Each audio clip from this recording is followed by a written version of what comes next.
আসসালামু আলাইকুম উকিল সাহেব। ওয়ালাইকুম আসসালাম। আসুন, বসুন। কি বিষয়ে এসেছেন বলুন। উকিল সাহেব, আমি একটা জমি কিনতে চাই, তবে শুনেছি জমির মালিকানা যাচাই না করলে পরে সমস্যা হতে পারে। আমি জানতে চাচ্ছি জমির মালিকানা কিভাবে নিশ্চিত হওয়া যায়। আপনার প্রশ্নটা খুবই গুরুত্বপূর্ণ। জমি কেনার আগে কিছু ধাপ মেনে চললে ভবিষ্যতে ঝামেলা এড়ানো যায়। আমি ধাপে ধাপে বলছি, শুনুন। ধাপ ১, দলিল যাচাই। প্রথমেই আপনি বিক্রেতার প্রদত্ত দলিল, বিক্রয়পত্র ভালোভাবে যাচাই করবেন। সেটা হাতে নিয়ে সাব রেজিস্ট্রি অফিসে গিয়ে যাচাই করতে হবে দলিল আসল কিনা, নাম ঠিকানা মিল আছে কিনা। অনলাইনে কি দলিল যাচাই করা যায়? কিছু এলাকায় এখন অনলাইন দলিল ভেরিফিকেশন ব্যবস্থা চালু হয়েছে, তবে এখনও সবার জন্য নয়। সরাসরি সাব রেজিস্ট্রার অফিসে গিয়ে দেখে আসেই সবচেয়ে নির্ভরযোগ্য। ধাপ ২, খতিয়ান যাচাই। এরপর আপনি যাচাই করবেন সর্বশেষ খতিয়ান সিএস, এসএ, আরএস বা বিএস। খতিয়ানে দেখবেন মালিকের নাম সেই ব্যক্তির সাথে মিলছে কিনা যিনি জমি বিক্রি করছেন।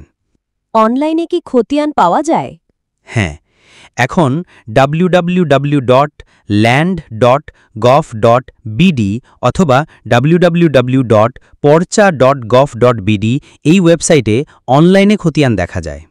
শুধু জেলা, মৌজা, খতিয়ান নম্বর থাকলেই খুঁজে পাবেন। ধাপ ৩, নামজারি বা মিউটেশন। তৃতীয় ধাপ হল নামজারি বা মিউটেশন চেক করা। বর্তমান মালিকের নামে নামজারি আছে কিনা ভূমি অফিস থেকে বা অনলাইনে দেখা যায়। নামজারি না থাকলে বুঝবেন মালিকানা হস্তান্তর এখনও সম্পন্ন হয়নি। ধাপ ৪, মামলার অবস্থা ও দখল।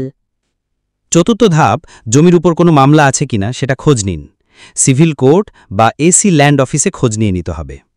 এছাড়া জমিতে কার দখল আছে সেটা সরেজমিনে দেখে নিন। আচ্ছা, যদি জমির দখলে অন্য কেউ থাকে? তাহলে বুঝবেন জমিটি বিতর্কিত। দখল ও মালিকানা যদি একসাথে না থাকে, সে জমি কেনা উচিত না। উপসংহার: সুতরাং জমি কেনার আগে 4টি বিষয় যাচাই করবেন: দলিল, খতিয়ান, নামজারি, দখল ও মামলা। আপনি চাইলে আমি এসব যাচাই করে দিয়ে দিতে পারি। এতে আপনার বিনিয়োগ নিরাপদ থাকবে। আপনার কথা শুনে বুঝলাম জমি যাচাই ছাড়া কেনা মানে বিপদ ডেকে আনা। আমি অবশ্যই আপনার সাহায্য নেব। ঠিক বলছেন। সচেতন থাকুন, ঠকবেন না।